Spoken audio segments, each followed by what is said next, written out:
Hi అండి, అందరికీ నమస్తే. మీరు కనుక మన ఛానల్ని ఫస్ట్ టైం చూస్తున్నట్లయితే కనుక మన ఛానల్ సబ్స్క్రైబ్ చేసుకోండి. అంతేకాదు పక్కనే ఉన్న బెల్ ఐకాన్ కూడా యాక్టివేట్ చేసుకోండి. ఫ్రెండ్స్, ఈరోజు రాజీవ్ యువ వికాసానికి సంబంధించి ఒక అప్డేట్ అయితే వచ్చిందండి. దానికి సంబంధించిన పూర్తి వివరాలు అయితే ఇప్పుడు మీకు తెలియజేస్తాను. వీడియో ఎక్కడ కూడా స్కిప్ చేయకుండా దయచేసి లాస్ట్ వరకు చూడండి. అప్పుడైతేనే మేమేం చెప్పామనేది కూడా క్లారిటీగా అర్థమవుతుంది.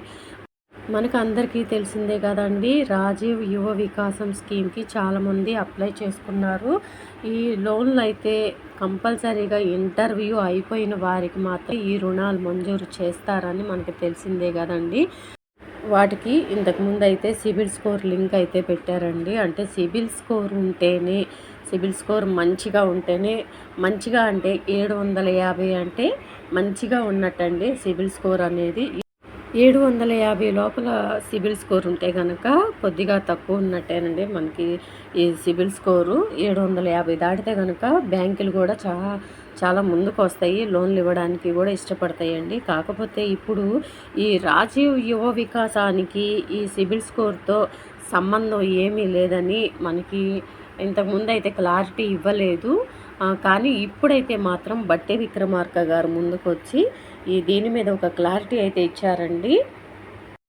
ఇదిగోండి, దానికి సంబంధించిన వివరాలు అయితే ఇక్కడ ఉన్నాయి, చదివి వినిపిస్తాను. సిబిల్ స్కోర్తో సంబంధం లేదు, యువ వికాసం ఎంపికలకు అది వర్తించదు. రాజీవ్ యువ వికాసం పథకం లబ్ధిదారుల ఎంపికకు సిబిల్ స్కోర్తో సంబంధం లేదని డిప్యూటీ సీఎం మల్లు బట్టి విక్రమార్క స్పష్టం చేశారు. భద్రాద్రి కొత్తగూడెం జిల్లా టేకులపల్లి మండలంలో మంగళవారం ఆయన మీడియాతో మాట్లాడారు. నిరుద్యోగులకు వరంగా రూపొందించిన రాజీవ్ యువ వికాసం పథకాన్ని రాష్ట్ర ఆవిర్భావ దినోత్సవం సందర్భంగా అంటే జూన్ 2 నుంచి అమలు చేస్తామని తెలిపారు.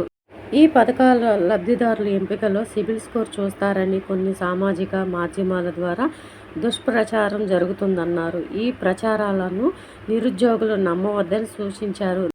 లబ్ధిదారుల ఎంపికకు CIBIL score, track record, recovery లాంటి అంశాలను పరిగణనలోకి తీసుకోమని స్పష్టం చేశారు. గతంలో ఎస్సీ, ఎస్టీ, బీసీ, ఐటీడీఏ తదితర సంస్థల రుణాలు పొందిన వారు ఉన్నారని, రాజీవ్ యువ వికాసంలో కొత్త వారికి అవకాశం లభించాల్సి ఉందని బట్టి వెల్లడించారు. చూశారు కదండి. అయితే ఇంతకుముందు ఏదైనా సరే గవర్నమెంట్ లోన్స్ తీసుకున్నవారు కావచ్చు, ఏదైనా ఎస్సీ, ఎస్టీ, బీసీ లోన్స్ ఇంతకుముందు తీసుకున్నవి కావచ్చు, ఏదైనా సరే గవర్నమెంట్ నుంచి ఏదైనా లోన్ మీరు పొందినట్లయితే ఇప్పుడు ఈ లోన్ వచ్చే అవకాశం అయితే లేదంటండి.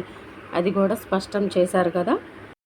ఇంతకుముందు ఈ లోన్ల లబ్ధి ఏది కూడా మీరు పొంది ఉండకపోతే ఈసారి ఈ రాజీవ్ యువ వికాసం లోన్ అయితే వచ్చే అవకాశం ఉందంటండి. కొత్త వారికి ఛాన్స్ ఇవ్వాలని అయితే వీళ్ళు అంటున్నారు. అంటే పాత వారికి ఇక లేనట్లేనండి దాదాపుగా. సో ఈ రాజీవ్ యువ వికాసానికి అప్లికేషన్లు పెట్టుకున్న తర్వాత అవి ఎంపీడీఓ కార్యాలయంలో, మున్సిపల్ కార్యాలయంలో ఆ అప్లికేషన్ ఫామ్స్ అందిస్తే వాళ్ళు వచ్చి మిమ్మల్ని ఇంటర్వ్యూ చేస్తారని, లేదంటే వాళ్ళే పిలిపిస్తారు ఇంటర్వ్యూ చేయడానికి. అలా ఇంటర్వ్యూ అయిన వాళ్ళందరికీ కూడా జూన్ 2వ తేదీన మంజూరు పత్రాలతో పాటు లోన్లు కూడా రిలీజ్ చేయబోతున్నారని మనకి తెలిసిందండి. సో ఎవరైనా సరే రాజీవ్ యువ వికాసానికి సంబంధించి అప్లై చేసుకున్న వాళ్ళకి ఇంటర్వ్యూ అయిపోయిన వాళ్ళు ఉంటే మీరైతే రెడీగా ఉండండి. మీకు రేపు జూన్ 2వ తేదీన ఈ మంజూరు పత్రాలతో పాటు లోన్లు అయితే రిలీజ్ చేయబోతున్నారు. సో ఇదండి ఈరోజు వీడియో. ఈ వీడియో కనుక మీకు నచ్చినట్లయితే మీ ఫ్రెండ్స్లో, ఫ్యామిలీ మెంబర్స్లో దయచేసి అందరికీ షేర్ చేయండి.